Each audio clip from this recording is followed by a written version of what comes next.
இயேசு கிறிஸ்து அவருடைய மரணத்தினாலும் அவருடைய உயிர்த்தெழுதினாலும் நமக்கு கொடுத்த கிஃப்ட்டை நம்ம பார்க்கணும்.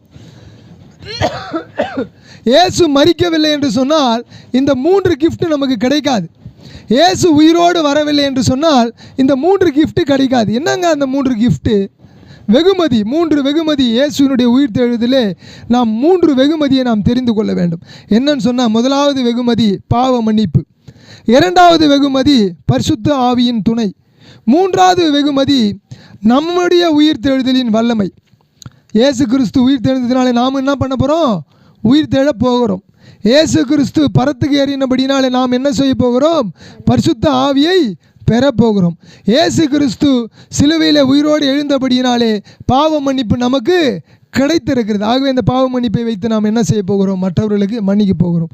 அப்போ இந்த உயிர்த்தெழுதலின் நாளிலே ஆண்டவர் 3 காரியங்களை நமக்கு கொடுத்திருக்கிறார். முதலாவது பாவ மன்னிப்பு, இரண்டாவது பரிசுத்த ஆவியின் துணை, மூன்றாவது உயிர்த்தெழுதலின் வல்லமை.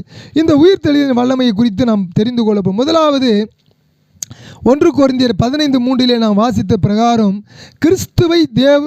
கிறிஸ்துவானவர் வேத வாக்கியங்களின்படி நமது பாவங்களுக்காக மரித்து அடக்கம் பண்ணப்பட்டு வேத வாக்கியங்களின்படி 3ஆம் நாளிலே உயிர்த்தெழுந்து சீசர்களுக்கு தரிசனமானார். அப்போ இயேசு கிறிஸ்து எதற்காக அடிக்கப்பட்டார்? இயேசு கிறிஸ்து எதற்காக கொட்டப்பட்டார்?